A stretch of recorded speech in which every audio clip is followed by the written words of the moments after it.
ॐ भूर्भुवस्वः तत्सवितुर्वरेण्यं भर्गो देवस्य धीमहि धियो यो न प्रचोदयात् धियो यो न प्रचोदयात्। पंडित गुरुदत्त विद्यार्थी जी के बारे में ईसाई पत्र 2 लाइट ने लिखा है, उनके लिए शोक पत्र। आइए विचार करते हैं कि इस पत्र में स्वामी जी के लिए क्या विशेष अभिव्यक्ति दी है। एक लंबे समय तक रुग्ण रहने के पश्चात लाहौर आर्य समाज के एक शिरोमणि सभासद पंडित गुरुदत्त एमए चल बसे। उनकी मृत्यु एक सार्वजनिक दुख समझी गई तथा उस पर बड़ा शोक व्यक्त किया गया। वे एक सार्वजनिक सेवा भाव रखने वाले मनुष्य थे और अपने देशवासियों की उन्नति में बहुत रुचि रखते थे। कुछ समय के लिए वे लाहौर राजकीय महाविद्यालय के प्राध्यापक रहे और इन्हीं दिनों उनका संबंध दयानंद एंग्लो वैदिक विद्यालय के साथ हुआ, जिसकी स्थापना में उन्होंने सक्रिय भाग लिया। वे बड़े परिश्रमी और शौकीन विद्यार्थी थे। वे वर्तमान परिस्थितियों के बारे में असाधारण जानकारी रखते थे। संस्कृत विद्या में उन्होंने कुछ नाम कमाया था। सामवेद का एक संस्करण भाष्य तथा उपनिषदों के भाष्य उनके परिश्रम का फल हैं। उनके सामान्य व्यवहार तथा पुरुषार्थ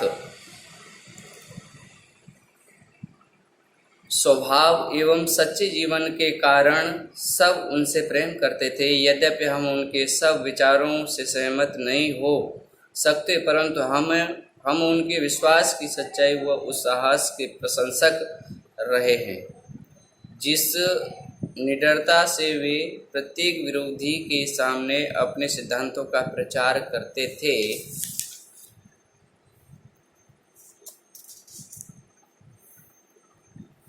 आगे सर सैयद अहमद खां की पत्रिका, इन्होंने भी गुरुदत्त विद्यार्थी जी के लिए अपना शोक व्यक्त किया है।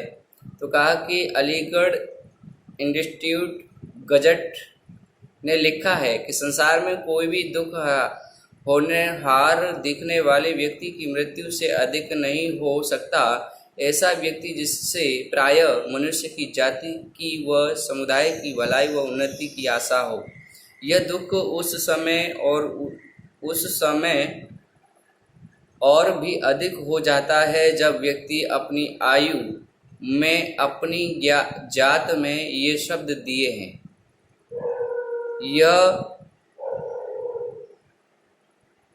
यह अशुद्ध छपा है कि अनुपात से भी अधिक योग्य व जाति के लिए गर्व का कारण हो। पंडित गुरुदत्त एमए इसी प्रकार के लोग में से थे। वे यूरोपियन विज्ञान व साहित्य में उच्च कोटि की योग्यता रखते थे। अंग्रेजी के सुवक्ता थे। उनके अंग्रेजी भाषण बड़े आश्चर्यजनक थे।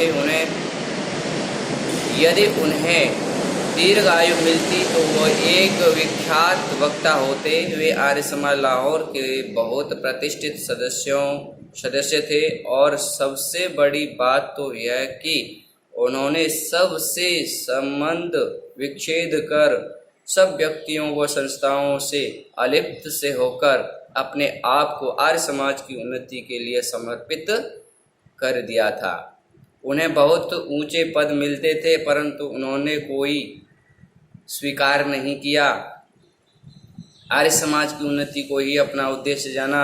यही एक ऐसी बात है जो उनकी सब विशेषताओं व गुणों का पर्याप्त प्रमाण है। शोक महज शोक की ऐसी व्यक्तित्व 26 वर्ष की आयु में क्षय रोग से चल बसे। सहस्त्र मनुष्यों ने उनका शोक मनाया। उनकी अर्थी को जितना सम्मान दिया जा सकता था वह दिया गया, परंतु इससे क्या होता है जो क्षति उनके निधन से जाति की विशेष रूप से आर्य समाज की हुई है, उसकी पूर्ति नहीं हो सकती। हमारे निकट किसी भी जाति व किसी भी मत के प्रतिभा संपन्न व्यक्ति का निधन हुआ मनुष्यों के लिए विपदा है, इसलिए सबको शोक मनाना चाहिए। यह भाव गुरुदत्त विद्यार्थी के प्रति सैयद सर अहमद खान ने अपनी पत्रिका में व्यक्त किए हैं और कहा कि एंग्लो इंडियन दैनिक civil and military gazette Lahore ने लिखा है, कहा है कि पंडित गुरुदत्त विद्यार्थी एमए जो कुछ समय तक राजकीय कॉलेज लाहौर में विज्ञान के प्रोफेसर रहे, 19 मार्च को लाहौर में चल बसे। दिवंगत संस्कृति का एवं एक विख्यात विद्वान और एक उत्साही सुधारक था। वह आर्य समाज का एक सक्रिय सभासद था। कुछ समय से उनके वैदिक मैगजीनों की एक माला आरंभ की थी, जिसमें वेद मंत्रों की बड़ी पांडित्यपूर्ण व्याख्या होती थी। सब पंथों के लोग स्वर्गीय का बड़ा सम्मान करते थे। उनके संबंध में यह धारणा थी कि वही एक ऐसा संस्कृत का प्रकांड विद्वान है जिसे पंजाब विश्वविद्यालय ने इस समय तक पैदा किया। उसके निधन से भारतीय जनता को हार्दिक वेदना व शोक का अनुभव हुआ। उनकी मृत्यु पर सब स्कूल व कॉलेज बंद किए गए। उनकी अर्थी के साथ 1,000 से अधिक लोगों का समूह था, जो शमशान भूमि तक अर्थी के साथ साथ बाजारों से निकलते हुए वेद मंत्रों व भजन गाते हुए गए और कहा, अंग्रेजी दैनिक ट्रिब्यून लाहौर ने पंडित जी के निधन वाले दिन अपने समाचारों में लिखा कि निर्दयी मृत्यु ने पंजाब के अत्यंत योग्य सपूतों में से एक और शिकार किया। 22 मार्च के अंक में इन शब्दों में श्रद्धांजलि दी गई। अपने गत अंक में हमें पंडित गुरुदत्त विद्यार्थी एमए की दुखदायी मृत्यु का शोक समाचार सुनना पड़ा था। यह मृत्यु 19 मार्च को प्रातः हुई।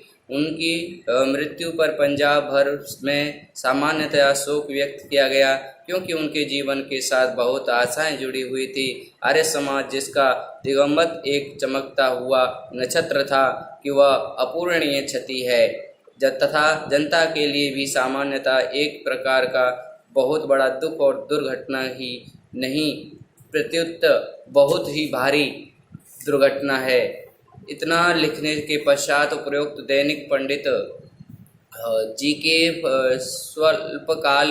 स्वल्पकाल की जीवन की घटनाएं देखकर आगे लिखता है। अपनी बौद्धिक शक्तियों से वे जिस भी लाइन में चाहते प्रवेश करके ख्याति अर्जित कर लेते, परंतु उन्होंने बाह्य जगत के लोग कोलाहल में पड़ने की बजाय चुपचाप विद्या की पिपासा शांत करना ही श्रेयस्कर समझा। वे पूरी शक्ति से वेद देववाणी संस्कृति के अध्ययन में खो गए, जिसमें उन्होंने मृत्यु से पूर्व अद्भुत उन्नति कर दिखाई थी।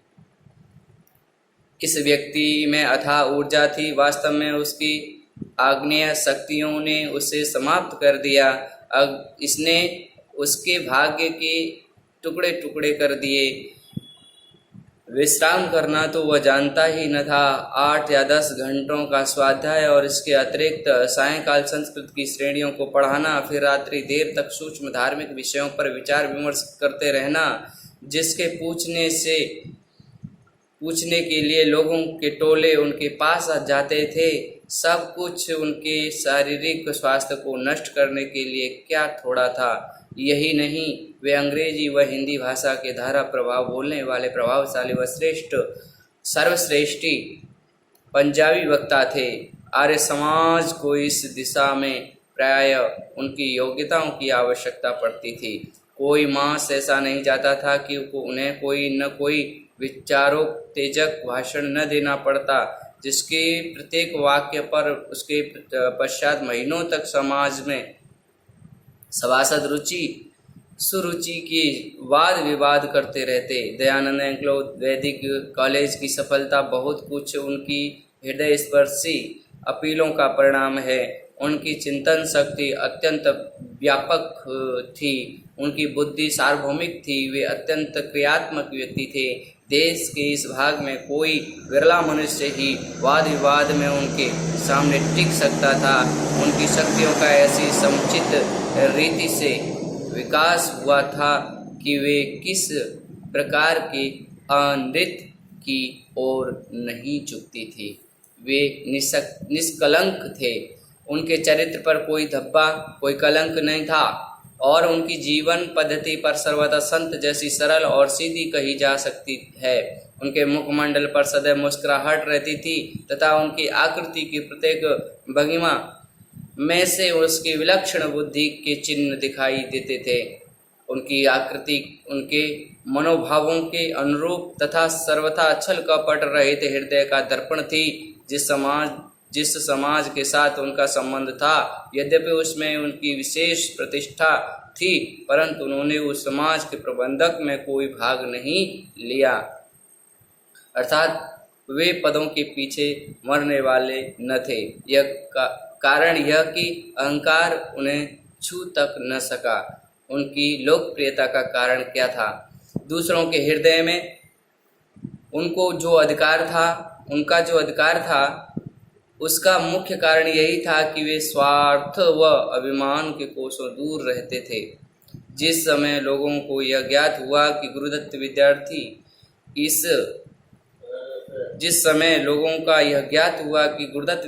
इस संसार में चल बसे, उस समय जो सार्वभौमिक शोक की अभिव्यक्ति जानता कि उससे यह प्रमाणित होता था कि प्रशंसित पंडित जी के प्रति जनता के हृदय में कितना अपार प्यार था।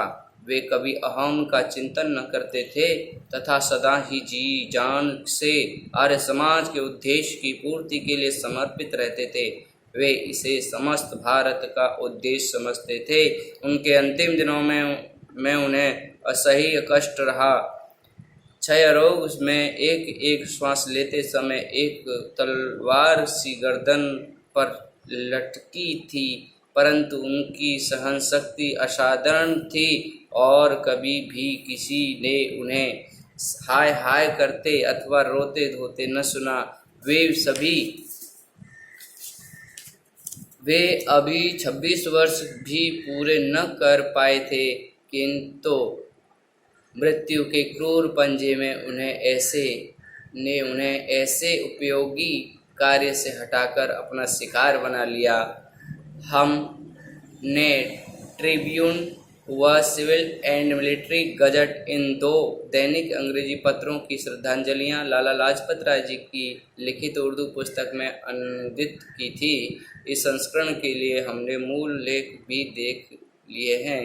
हमने इन लेखों के भावों को पूरा सुरक्षित रखने का प्रयास किया। पाठक इस बात के साक्षी हैं कि प्रत्येक श्रद्धांजलि का अपना अपना महत्व है, परंतु हमारी दृष्टि में ट्रिब्यून की श्रद्धांजलि बेजोड़ है।